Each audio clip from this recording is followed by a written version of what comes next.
Video ini akan mengajarkan cara merekam layar komputer, cara live stream di YouTube, Zoom, atau semacamnya untuk pernikahan online, gaming, atau acara apapun, cara mengatur tampilan proyektor misalnya untuk seminar, untuk di gereja, atau sebagainya, lalu juga untuk cara sambung kamera DSLR, mirrorless, handycam, atau konsol game seperti PlayStation ke komputer untuk live stream, cara gabungkan video green screen, dan juga masih banyak lagi. Saya akan ajarkan beberapa hal yang sepertinya belum diajarkan di video lain. Jadi kalau mau mahir pakai OBS jangan skip-skip nontonnya. Tapi juga nggak perlu langsung nonton full sekaligus, bisa tonton bertahap. Dan di bookmark atau di save dulu aja link videonya biar bisa teruskan lagi nanti kalau tidak sempat selesai sekarang. Aplikasi OBS itu 100% gratis, link download ada di deskripsi. Keren banget kan aplikasi ini? Saya akan jelaskan dulu fungsi aplikasi OBS agar sobat bisa lebih mudah mengerti. Misalnya kamu punya banyak alat dan juga aplikasi. Contohnya ada alat menangkap gambar seperti kamera, webcam, handycam, mirrorless, dan sebagainya. Lalu juga ada perangkat audio seperti mic, gitar listrik, mixer, atau sebagainya. Lalu ada aplikasi misalnya PowerPoint, Photoshop, game, dan juga lain-lain. Ada juga file media seperti foto, video, musik. Lalu ada juga konsol game, PlayStation, Xbox, dan perangkat atau aplikasi lainnya. Lalu kita ingin melakukan rekaman pakai alat atau aplikasi ini atau gunakan di aplikasi YouTube, Zoom, Google Meet, Twitch, Facebook Live, atau aplikasi audio dan video lainnya, atau juga sekedar ingin tampilkan di proyektor kalau ada acara di dalam ruangan. Nah, yang jadi kendala adalah tanpa OBS biasanya kita tidak bisa menggunakan semua alat ini secara bersamaan. Umumnya cuma bisa pakai satu atau dua alat saja secara bersamaan. Fungsi OBS adalah seperti kotak perantara. Jadi kita gabungkan semua alat dan aplikasi ini ke dalam kotak OBS. Lalu OBS ini akan meneruskan ke aplikasi yang kita pilih. Sehingga kita bisa menampilkan semua aplikasi dan peralatan secara bersamaan atau menampilkan sebagian saja dengan kontrol kita. Lanjut ke aplikasi OBS. Saat pertama kali buka aplikasi OBS akan ada pertanyaan pengaturan awal, tapi kita lewati saja untuk saat ini. Nanti kalau mau buka lagi bisa klik di Tools, Auto Configuration Wizard. Tampilan awalnya seperti ini. Kalau ada yang tidak muncul bisa klik di bagian View, lalu pilih menu yang mau ditampilkan atau disembunyikan. Di sini ada Scenes dan Source. Scenes itu seperti kotak dalam analogi awal tadi. Sedangkan sources itu adalah isi kotaknya. Langsung praktek biar paham. Ini sudah ada satu scenes, kita rubah namanya. Klik kanan lalu rename. Kita kasih nama kotak 1. Ini nama bebas saja ya dan bisa diganti. Kalau mau tambah kotak, klik kanan, pilih add, lalu kasih nama. Kita kasih nama kotak 2. Kita bisa juga klik tanda plus untuk tambah kotak. Ini kita mau tambah sampai 100 lebih kotak juga bisa aja. Kita balik ke kotak 1. Kita pindah ke bagian sources atau isi kotaknya. Lalu kita klik tanda plus. Ada banyak aplikasi dan alat yang bisa ditambahkan di sini yang kita akan bahas di video ini. Kalau ingin merekam seluruh layar komputer, kita pilih yang display capture. Kasih nama spesifik untuk memudahkan identifikasi nanti, misalnya layar komputer. Klik OK. Di capture method, pilih mode yang cocok dengan sistem operasi sobat. Saya tidak sarankan pakai automatic. Di bagian display, kita pilih monitor yang mau direkam. Karena saya pakai dua layar, jadi ada dua pilihan. Kalau cuma pakai satu layar, akan cuma ada satu pilihan. Dan kalau pakai 4 layar, akan ada 4 pilihan layar mana yang mau ditampilkan. Capture cursor adalah pilihan untuk menampilkan atau menyembunyikan cursor mouse dalam rekaman. Klik OK. Bisa dilihat di sini sudah muncul tampilan seluruh layar dan ada seperti loop karena OBS merekam seluruh layar yang artinya merekam dirinya sendiri. Klik Start Recording untuk merekam layar atau Screen Recording. Setelah itu kita tinggal pindah ke aplikasi yang mau direkam dan kita sedang merekam layar yang ini.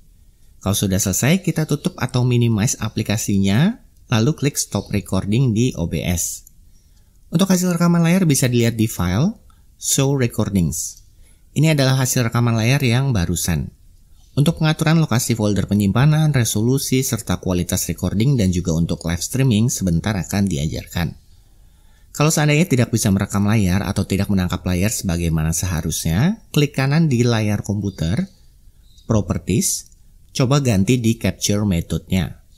Kalau tampilannya hitam sama sekali, cek link yang ada di deskripsi video untuk solusinya. Sekarang kita akan tambahkan perangkat lain yaitu webcam. Di bagian sources kita klik tanda plus. Untuk webcam kita pilih video capture device. Ini ada gambar kameranya. Sangat disarankan kasih nama yang spesifik. Misalnya kita kasih nama webcam A. Kita klik OK. Pilih device kamera yang mau dipakai. Ada beberapa pengaturan yang nanti bisa kamu coba atik-atik, tapi untuk sekarang lewati saja. Klik OK. Bisa dilihat di sini sudah muncul tampilan webcam. Untuk penyambungan kamera DSLR, mirrorless, atau handycam, di video ini nanti juga akan diajarkan cara sambungnya ke OBS atau ke komputer. Untuk rubah ukuran, bisa klik dan tarik kotak merah di ujung. Untuk pindahkan, klik dan tahan di tengah.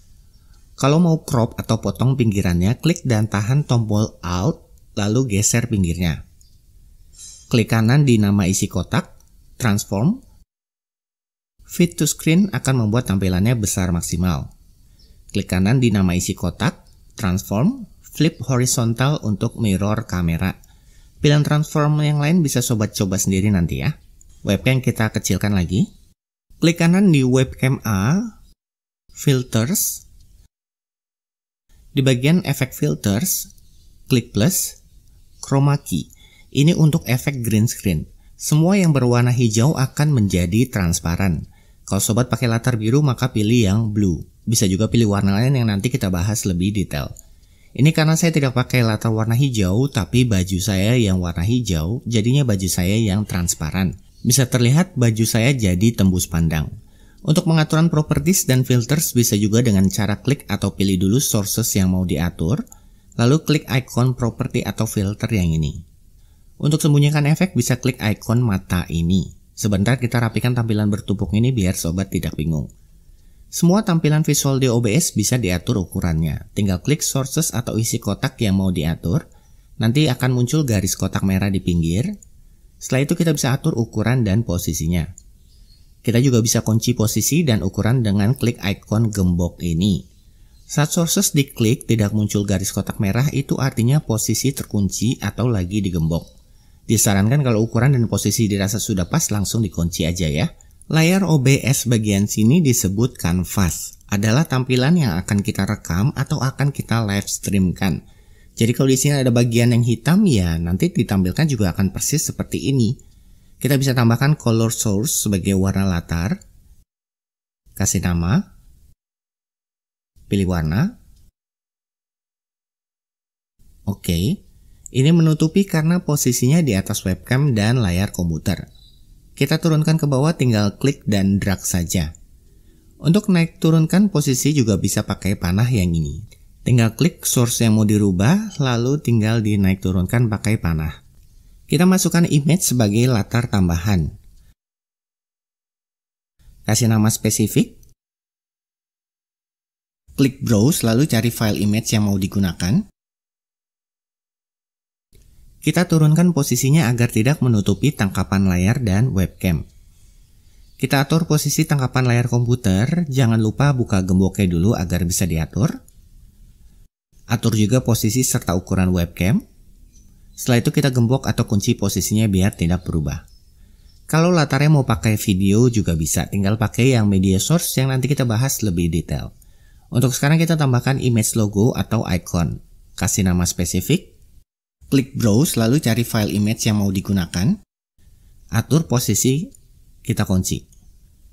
Kalau ingin membuat video tutorial atau mengajar online dan sobat cuma pakai satu monitor saja, saya sarankan jangan pakai tangkapan layar komputer keseluruhan karena terlihat berantakan dan aplikasi OBS juga ikut terekam sendiri yang membuat loop. Jadi kita sembunyikan saja yang tangkapan seluruh layar komputer. Kita klik dulu di layar komputer, lalu klik icon mata untuk tampilkan atau sembunyikan sources atau isi kotak. Kalau seandainya mau dihapus permanen, klik tanda yang minus ini. Tapi kali ini saya sembunyikan saja. Sekarang misalnya mau tampilkan PowerPoint. Pertama kita buka dulu PowerPoint-nya. Kalau seandainya kamu cuma pakai satu layar saja, jangan bikin PowerPoint jadi full screen atau mode slideshow atau tekan F5 ini jangan. Karena nanti kamu akan repot kontrolnya. Saya sarankan kamu bikin jadi reading view saja. Ada di bagian view. Reading View. Atau kalau di bawah sini adalah icon yang ini. Reading View gambarnya seperti buku terbuka. Kita klik. Kita pilih yang tampilan tidak full screen. Untuk ganti slide bisa klik panah yang ini. Balik ke OBS. Di bagian source atau isi kotak kita klik tanda plus. Tadi kan kalau mau merekam seluruh layar kita pakai yang display capture. Sekarang kalau mau rekam spesifik aplikasi tertentu saja kita pilih yang window capture. Kasih nama yang spesifik, saya biasanya kasih nama sesuai aplikasi yang mau ditampilkan. Di bagian window pilih aplikasi yang mau ditampilkan. Ini aplikasi bebas apa aja ya, bisa Corel, Photoshop, browser, game, PowerPoint atau aplikasi apa aja. Selama aplikasinya sudah dibuka di komputer pasti bisa ditampilkan di OBS. Kali ini saya pilih PowerPoint. Untuk capture method pilih sesuai versi OS window yang digunakan. Sekali lagi saya tidak sarankan pakai automatic. Bisa dilihat kotak kita sudah bertambah isinya dengan aplikasi PowerPoint. Kalau salah pilih aplikasi atau mungkin tampilannya error, klik kanan di PowerPoint, Properties, lalu rubah di bagian Capture Method atau di window-nya. Karena aplikasi PowerPoint kadang muncul ada beberapa pilihan di sini. Sama seperti tadi kita bisa atur ukurannya. Karena aplikasi PowerPoint tidak full screen, kita juga bisa atur ukurannya di aplikasinya langsung. Jangan bikin window PowerPoint terlalu kecil ukurannya karena nanti tampilannya pecah atau seperti resolusi rendah. Tekan Alt lalu geser bagian bawah untuk crop atau potong agar tidak terlihat panel kontrol PowerPoint-nya. Dengan pakai window capture kita bisa lebih fleksibel untuk menggunakan aplikasinya dan langsung melihat tampilannya seperti apa di kanvas OBS. Kalau untuk rekam game, saya lebih sarankan pakai yang game capture. Mirip dengan window capture yang baru kita lakukan. Ini aplikasi PowerPoint kita sembunyikan dulu.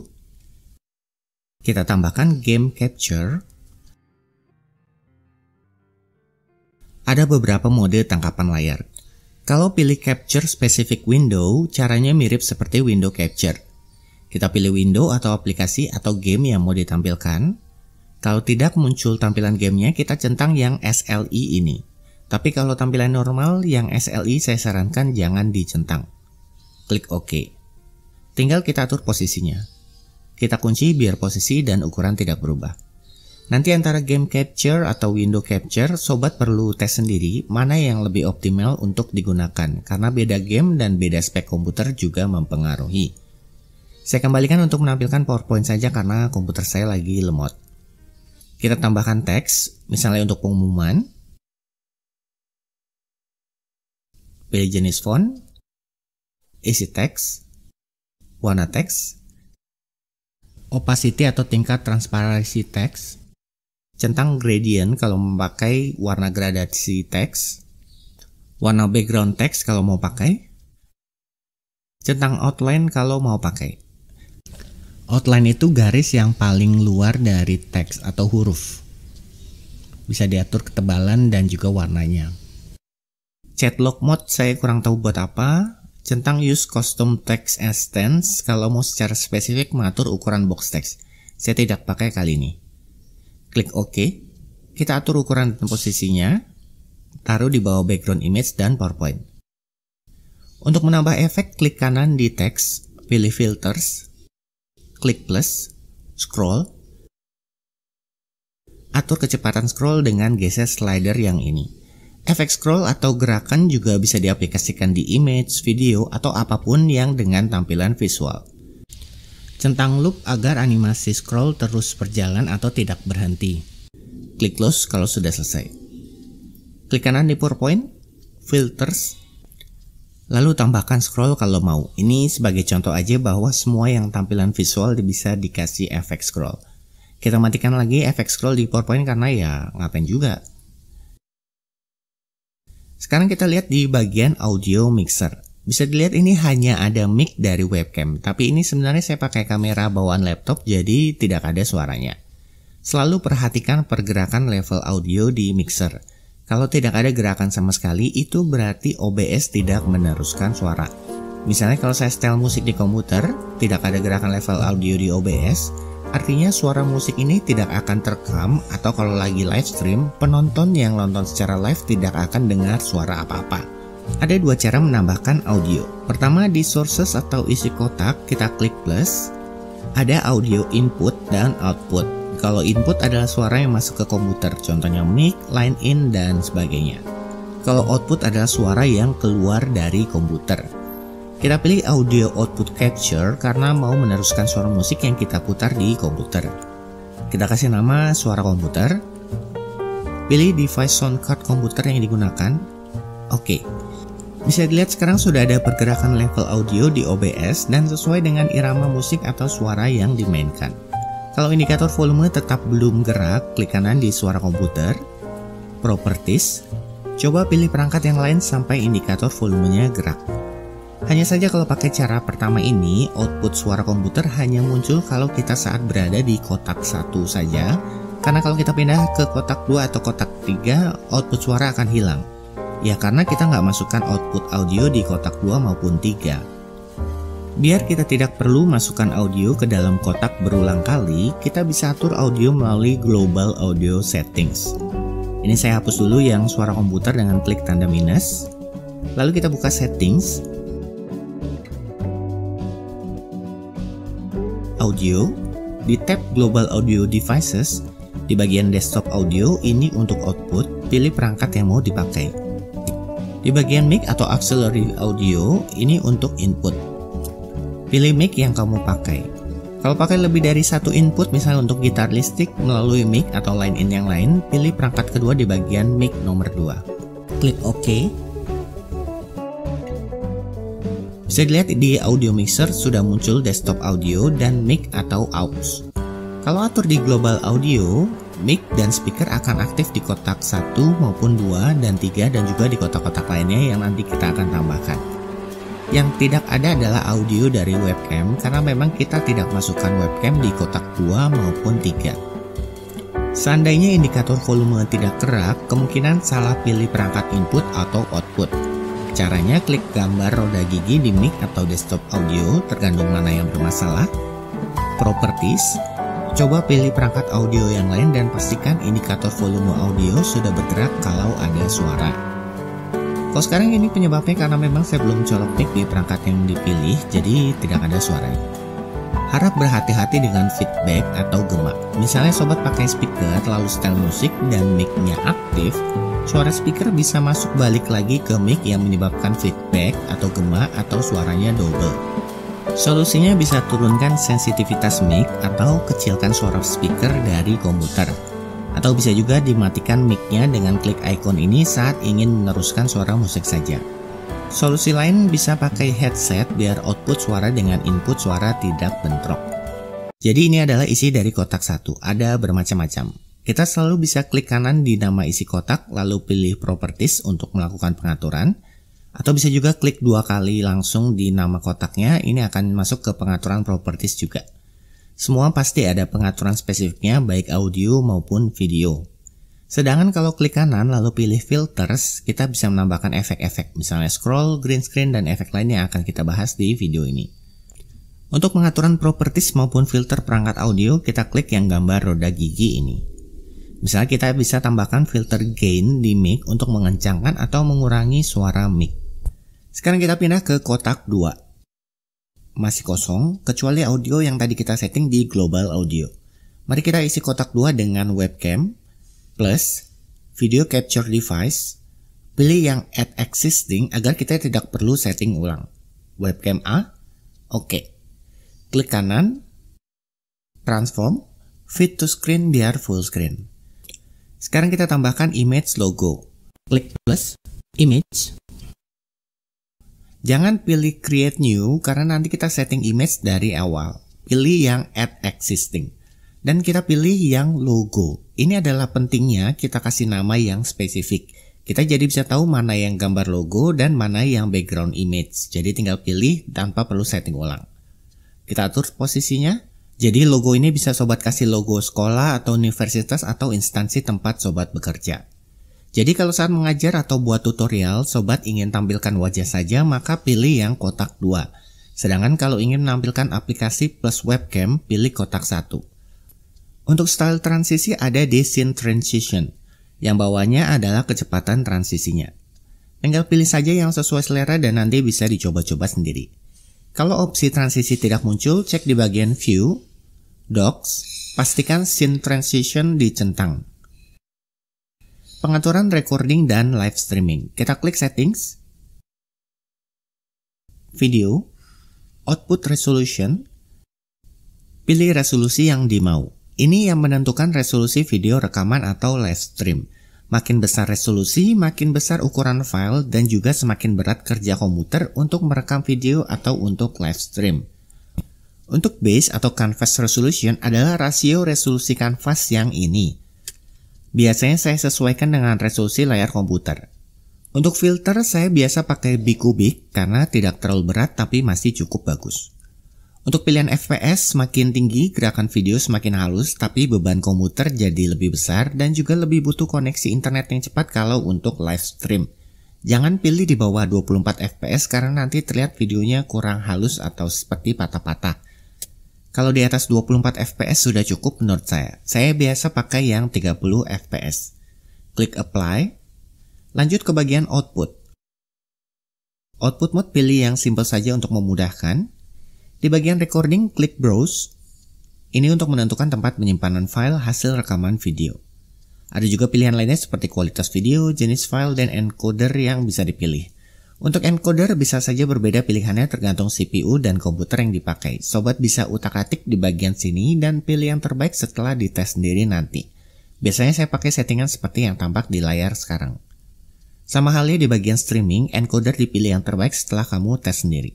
Sedangkan untuk video dan audio bitrate, semakin besar bitrate, maka gambar atau suara akan semakin jernih. Tapi juga membutuhkan koneksi internet yang lebih cepat. Jika atur pengaturan tinggi tapi pakai internet yang lemot, hasilnya live stream akan tersendat atau lag. Ini pengaturan yang biasa saya pakai. Untuk tes bisa setting seperti saya sekarang, kalau ternyata lag, turunkan bitrate-nya. Tapi kalau lancar, sobat bisa naikkan bitrate kalau mau kualitas lebih jernih. Klik apply. Sekarang kita pindah ke bagian stream.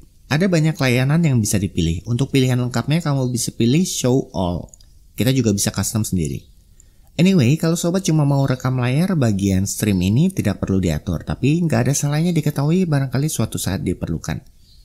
Untuk contoh dalam video ini kita pakai yang YouTube. Untuk pilihan server, saya biasa pakai yang ini. Nah, untuk stream key ini kita dapat dari YouTube. Caranya kita buka dulu YouTube Studio di browser internet, ketik studio.youtube.com.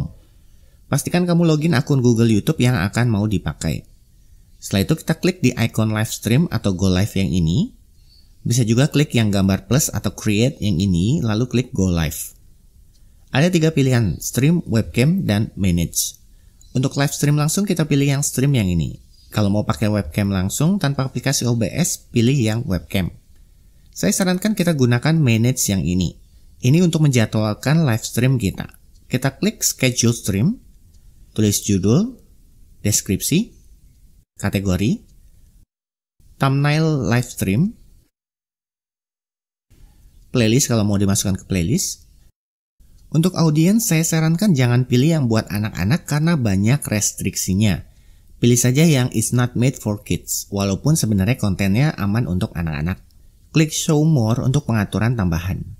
Tapi biasanya saya tidak rubah bagian sini kecuali saya mau nambah teks. Next. Monetisasi atau AdSense kalau kamu adalah Google Partner.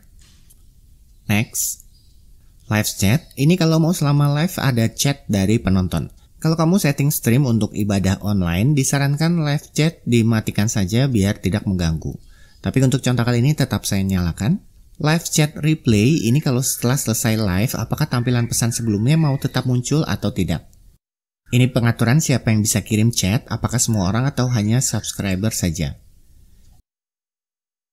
Ini untuk mencegah spam, kamu bisa atur orang baru bisa kirim chat ulang setelah beberapa detik.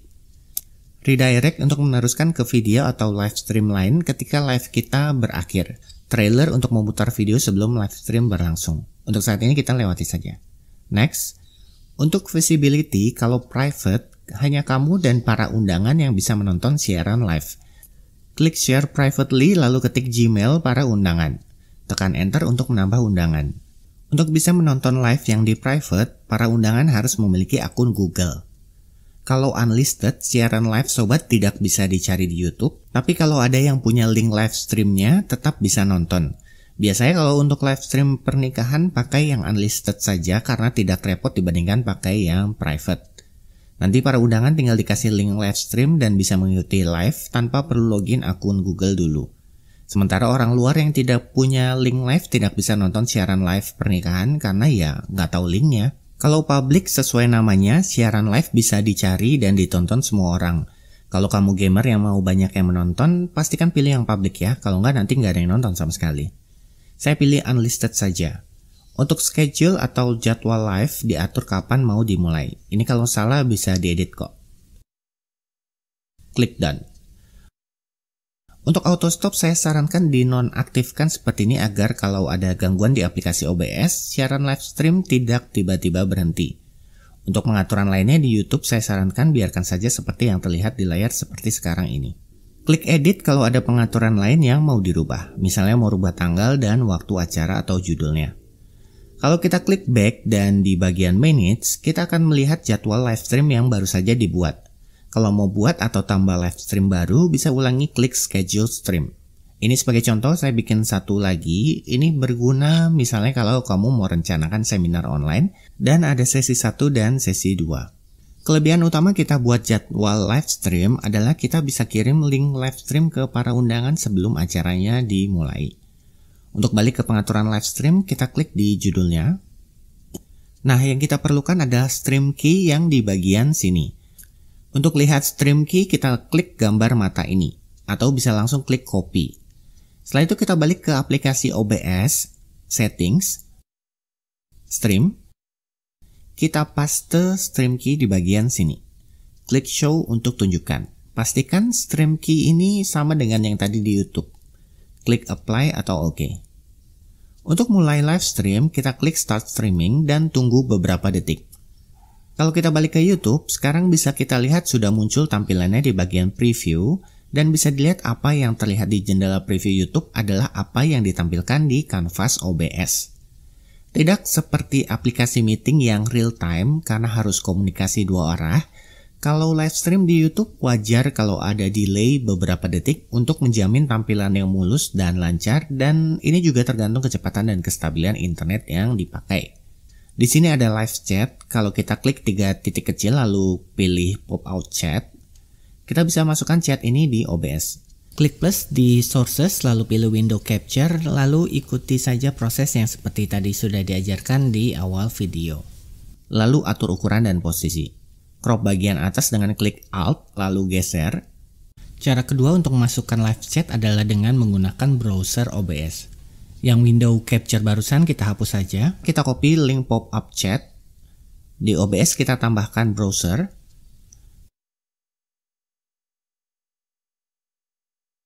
Paste link live chat, atur ukurannya. Di sini ada custom CSS yang bisa merubah tampilan chat jadi transparan, ganti warna dan lainnya, tapi kita nggak bahas sekarang. Bisa dilihat di tampilan preview di YouTube masih belum muncul chatnya karena ada delay atau keterlambatan transmisi. Ya, sekarang ini sudah muncul. Untuk chat YouTube kali ini kita sembunyikan saja dulu karena jadi terlalu ramai. Sambil streaming kita juga bisa recording kalau ingin simpan rekamannya di komputernya langsung. Start streaming adalah untuk menghubungkan OBS dengan YouTube. Tapi di YouTube-nya ini belum live ya, atau belum bisa ditonton oleh orang luar. Nanti kalau mau live kita tinggal klik go live di YouTube. Sebelum go live, pastikan tampilan preview di sini sudah muncul dulu ya. Kalau tidak muncul atau gelap, bisa karena belum klik start streaming, atau dalam contoh baru saja ini saya klik stop streaming jadi koneksi OBS ke YouTube-nya terputus. Penyebab kedua kalau tampilan preview di YouTube-nya gelap adalah karena stream key yang berbeda antara aplikasi OBS dengan YouTube. Kita bisa copy paste ulang untuk memastikan stream key-nya sama. Anyway, kalau stream key di OBS tidak bisa dirubah, klik stop streaming dulu di OBS ya, bukan di YouTube-nya. Oleh karena itu tadi saya sarankan jangan aktifkan auto stop di YouTube agar kalau ada kendala dan kita butuh putus koneksi sebentar, siaran live di YouTube-nya tidak berakhir. Setelah itu baru klik start streaming lagi untuk menghubungkan OBS ke YouTube. Kalau sudah siap live akan muncul tulisan go live di YouTube. Ini contoh tampilan di penonton saat siaran live belum berlangsung. Penonton akan melihat thumbnail atau foto cover yang kita set tadi. Tanggal dan waktu live ini hanya sekedar informasi saja dan bisa diedit atau dirubah. Walaupun sudah mencapai tanggal dan waktu yang ditentukan, dia tidak akan otomatis live sendiri. Kita tetap perlu klik go live manual untuk benar-benar mulai live. Sebaliknya, walaupun belum mencapai waktu dan tanggal yang dijadwalkan, bisa dilihat ini dijadwalkan 19 hari lagi. Tapi kalau kita klik go live sekarang di YouTube Studio, maka kita akan langsung live stream seperti ini. Contohnya kita klik go live yang di YouTube. Saat live akan ada tampilan durasi waktu di YouTube Studio. Setelah klik go live, penonton sudah bisa menonton siaran live stream kita seperti yang dicontohkan di layar handphone. Kalau acara sudah selesai, pastikan tampilan preview di YouTube sudah pada bagian terakhir atau penutup karena ada delay dari OBS. Setelah itu klik end live stream. Setelah itu kita bisa klik stop streaming di OBS. Jadi YouTube dulu yang di end baru di OBS. Untuk siaran live stream akan otomatis terekam atau tersimpan di YouTube. Kalau sobat mau nonton ulang rekamannya, buka studio.youtube.com, klik konten, klik di bagian live dan kamu akan bisa menemukan rekaman siaran live di bagian live replay. Di sini kita bisa rubah apakah rekaman video mau dibuat public atau di private. Kalau mau dihapus permanen, klik 3 titik kecil ini. Kalau mau edit detail, klik di gambar thumbnail rekaman live. Kita juga bisa potong video di bagian editor. Kita kembali ke channel konten. Kita juga bisa lihat jadwal live stream yang kita buat di bagian upcoming. Dan kita juga bisa edit detailnya dengan klik di gambar thumbnailnya. Balik ke OBS. Untuk setting layanan live stream lainnya kurang lebih sama seperti YouTube. Pakai stream key atau login akunnya. Misalnya untuk Twitch ini cukup login untuk connect. Nanti setelah itu tinggal klik start streaming lalu buka Twitch di browser. Sebentar kita akan bahas virtual kamera. Tapi sebelumnya saya akan kasih tips kalau misalnya sobat lagi capek banget tapi harus ikut meeting yang berjam-jam, sobat bisa rekam video sendiri 2 atau 3 menit atau lebih lama sedikit juga nggak masalah dengan posisi tubuh yang tidak terlalu banyak berubah. Rekam pakai OBS juga bisa tentunya ya. Stop recording. Lalu di kotak 3 kita tambahkan media source. Kita kasih nama rekaman. Pastikan local file dicentang. Klik browse lalu cari video rekaman barusan. Pengaturan lokasi folder penyimpanan tadi sudah diajarkan di video ini. Centang di loop agar berulang. Klik OK. Ini akan memutar rekaman kamu sendiri. Klik kanan. Transform. Fit to screen agar full screen. Jadi kotak 2 adalah webcam asli, sedangkan kotak 3 adalah rekaman. Di bagian transisi pilih yang cut agar saat pindah kotak nggak ada animasinya. Klik kanan di kotak lalu rename atau rubah nama biar lebih jelas dan tidak salah pilih. Fungsi virtual kamera dalam merubah OBS menjadi sebuah webcam. Langsung praktek, misalnya kita pakai aplikasi meeting Zoom. Di bagian kamera kita pilih OBS virtual kamera. Tampilan seperti ini karena kita belum start virtual kamera. Kita klik start virtual kamera di OBS dan sekarang sudah muncul. Nah, kamu sekarang bisa putar rekaman yang ada di kotak 3, terus saat meeting kamu bisa sambil tidur-tiduran, makan atau ngerjain yang lain. Tapi sambil tetap fokus mendengarkan tentunya ya. Nanti kan kalau kamu diajak ngomong atau diminta respon langsung pindah ke kotak 2 yang adalah webcam aktif. Ini tips jangan disalahgunakan ya sobat ya. Hanya saja kan banyak kantor yang mentang-mentang work from home kadang-kadang bikin jam meeting seenaknya di luar jam kerja. Virtual kamera hanya meneruskan gambar saja atau tidak meneruskan suara dari OBS.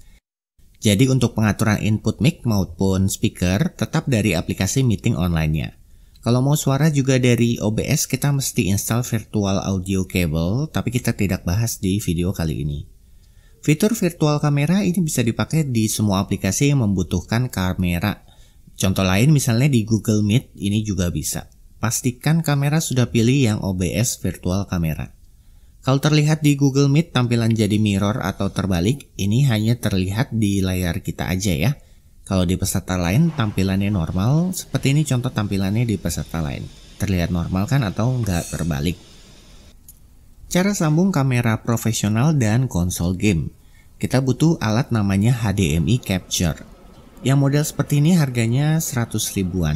Kita butuh alat ini untuk merubah output HDMI dari kamera atau konsol game menjadi output USB yang bisa disambung ke PC atau laptop.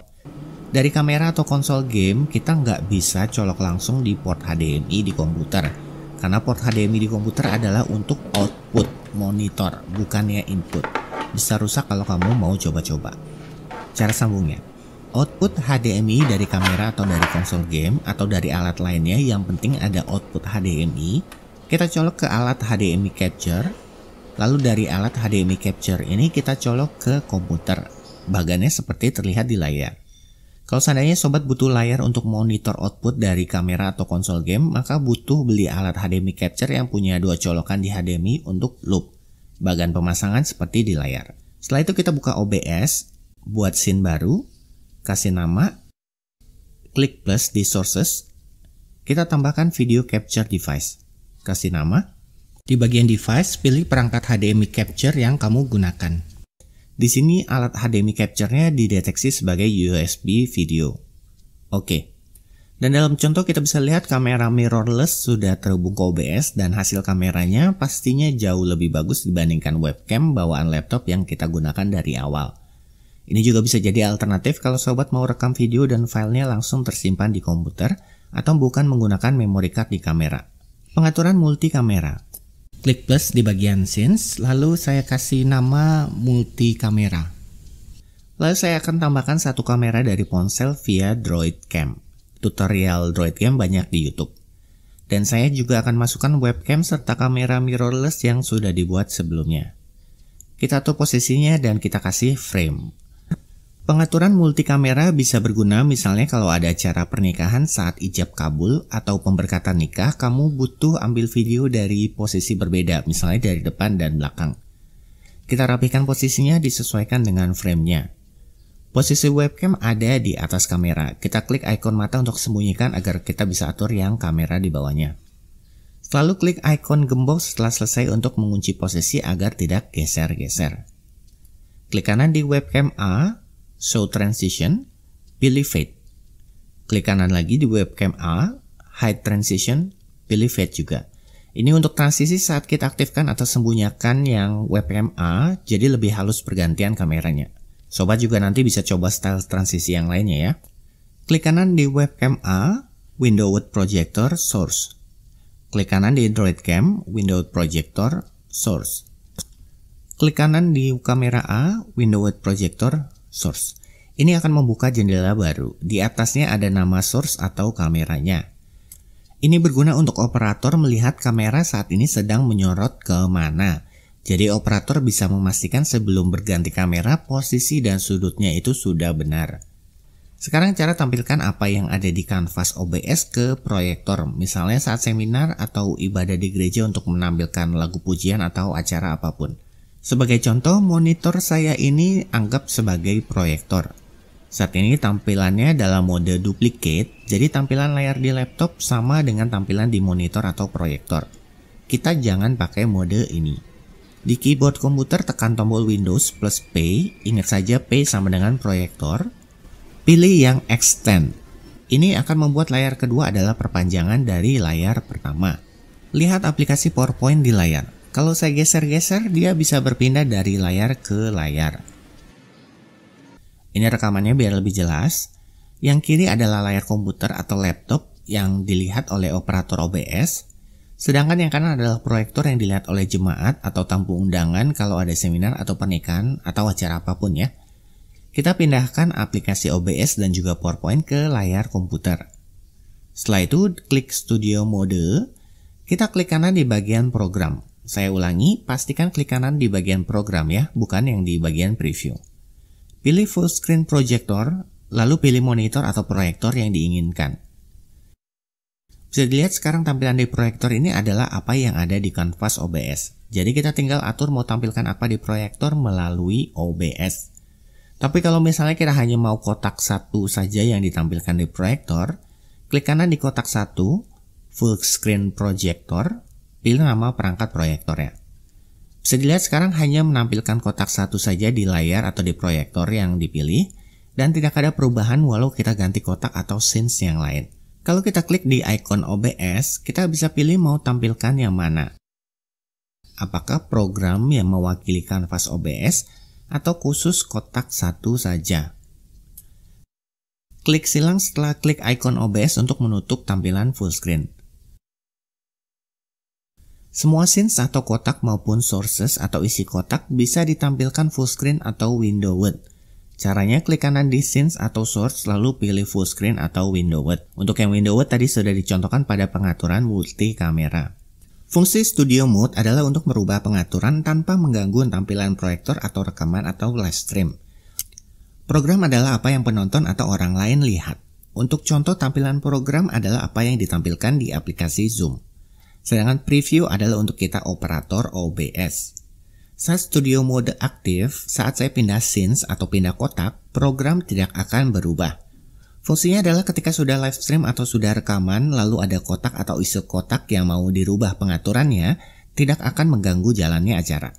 Contohnya di sini saat saya pindah ke kotak 1 untuk ganti tulisan pengumuman, tampilan di program dan juga di Zoom tidak pindah ke kotak 1, tapi masih di scenes yang terakhir dipilih. Kalau sudah selesai edit, kita bisa close Studio Mode. Dan saat kita klik kotak 1, program dan tampilan Zoom akan ikut pindah. Semua sources dan juga audio bisa kita tambahkan filter. Tinggal klik kanan lalu pilih filter. Nanti sobat bisa coba-coba sendiri bisa apa saja. 4 filter yang paling saya sering gunakan adalah gain. Ini untuk menaikkan atau menurunkan volume perangkat audio, baik itu input seperti mic maupun output seperti speaker. Lalu filter color correction ini untuk mengatur warna, ketajaman, kontras, dan lainnya dari tampilan video. Entah dari kamera, rekaman video, atau apapun dengan tampilan visual. Ketiga, saya biasa pakai scroll untuk bikin teks berjalan seperti di awal. Ini juga bisa dipakai untuk media lainnya seperti rekaman video, image, kamera, dan lain-lain. Dan keempat, saya biasa pakai chroma key. Ini untuk efek green screen. Efek chroma key di OBS menurut saya luar biasa bagus dan sangat mudah dipakai. Bahkan hasilnya kadang malah lebih bagus daripada pakai aplikasi video editor khusus. OBS sering saya gunakan untuk menggabungkan video green screen seperti ini contohnya. Klik kanan filter, lalu tambah chroma key. Kita geser biar bisa lihat efeknya langsung di OBS. Bisa dilihat ini transparan, kita perkecil similarity atau di smoothness. Untuk pengaturan lain bisa sobat eksperimen sendiri nanti. Sekarang tampilannya sudah bagus. Klik Alt, lalu geser untuk crop seandainya latar green screen kamu pinggirannya kurang bagus. Kalau kamu pakai latar warna biru atau blue screen, di key color pilih yang warna biru. Bisa terlihat yang transparan sekarang bajunya karena bajunya warna biru. Kalau key color kita pilih warna coklat, sekarang yang transparan adalah badannya yang warna coklat. Perlu diingat filter chroma key bisa dipakai juga untuk kamera, image, PowerPoint, atau apapun yang menampilkan visual. Setelah itu kita tinggal klik start recording untuk menyimpan hasil penggabungan video green screen. Disarankan kita juga buat scenes pembuka dan penutup. Misalnya untuk acara pernikahan, sembari menunggu acara dimulai kita bisa tampilkan slideshow foto prewedding misalnya. Caranya bisa dilihat di layar. Kita masukkan image frame, lalu tambahkan image slideshow di sources. Centang loop agar slideshow berulang. Klik plus untuk menambahkan foto. Setelah itu tinggal diatur posisinya. Kalau tidak mau pakai foto tapi maunya pakai video, sobat bisa pakai VLC Video Source. Saya tidak ganti nama biar sobat mudah deteksi. Klik loop biar mengulang. Saya biasa pakai pause when not visible, unpause when visible. Setelah itu tinggal ditambahkan video yang mau ditampilkan. Jadi kalau media source itu untuk satu video saja, kalau VLC Video Sources bisa pakai beberapa video. Ini bisa diatur urutan videonya. Playlist video ini kalau di acara pernikahan juga bisa dijadikan sebagai penutup, misalnya bisa diisi rekaman ucapan selamat dari teman atau keluarga yang sudah direkam sebelumnya. Yang perlu diperhatikan adalah jika kita putar media dari dalam aplikasi OBS. Secara default kita tidak dapat mendengarkan feedback suaranya. Ini bisa lihat ada video yang diputar dan di audio mixer VLC Video Source kita bisa lihat ada gerakan volume. Ini berarti penonton live streaming atau yang gak hadir secara fisik di ruangan bisa mendengar audio dari video yang sedang diputar karena ada indikator volumenya bergerak. Tapi kita sendiri atau hadirin yang hadir secara fisik tidak bisa mendengarnya. Agar kita juga bisa dengar feedback suara, klik kanan di VLC Video Source, Advanced Audio Properties. Di VLC Video Source pilih Monitor and Output. Dan sekarang kita juga bisa mendengar suara dari media yang diputar. Kalau sobat juga mau dengar feedback atau monitor suara dari input mic, juga bisa diaktifkan Monitor and Output di mic. Tapi saya tidak pakai sekarang. Jika penonton live stream mendengar suara double atau ada gema, kemungkinan ada suara yang bentrok. Jadi kita perlu matikan sumber suara yang sedang tidak digunakan. Misalnya saat putar video, saya matikan mic dan desktop audio agar output suara dari VLC Video Source saja. Pengaturan shortcut. Kita klik Settings, Hotkeys, klik di perintah spesifik lalu tekan kombinasi tombol keyboard. Dalam contoh untuk start dan stop recording saya pakai Ctrl+R. Klik Apply atau OK. Kalau aplikasi OBS aktif, maka setiap kita tekan Ctrl+R, OBS akan start atau stop recording. Harap hati-hati dengan kombinasi tombol, bisa saja dipakai di aplikasi lain. Misalnya untuk Ctrl+R, ini sebenarnya juga digunakan untuk refresh halaman browser. Kita bisa simpan pengaturan OBS untuk berbagai keperluan. Scene Collection adalah pengaturan kotak dan isi kotak yang ini. Saat ini kita lagi ada di Scene Collection OBS Take 2. Kita bisa ganti nama, bikin baru, duplicate, dan juga untuk hapus. Kalau kita ganti yang ini, bisa dilihat kotak dan isi kotaknya berubah. Kita kembalikan lagi yang sebelumnya. Sangat praktis untuk berbagai keperluan. Sedangkan kalau profile adalah untuk menyimpan pengaturan yang ada di settings. Contoh sekarang kita pakai profile 720p. Kita duplikat profilnya, kasih nama 540p. Ini nama bebas aja ya. Di settings, kita ganti resolusi output jadi 540p. Jadi, sekarang kalau kita klik start streaming atau recording, resolusi outputnya adalah 540p. Kalau mau pakai resolusi 720p, kita ganti profil yang 720p. Ini tidak bisa diklik karena lagi streaming. Kita stop dulu. Kita pilih 720p. Tentu saja profil tidak hanya menyimpan pengaturan resolusi saja ya, tapi menyimpan semua pengaturan yang ada di settings. Semoga video ini berguna untuk seseorang dan terima kasih sudah menonton.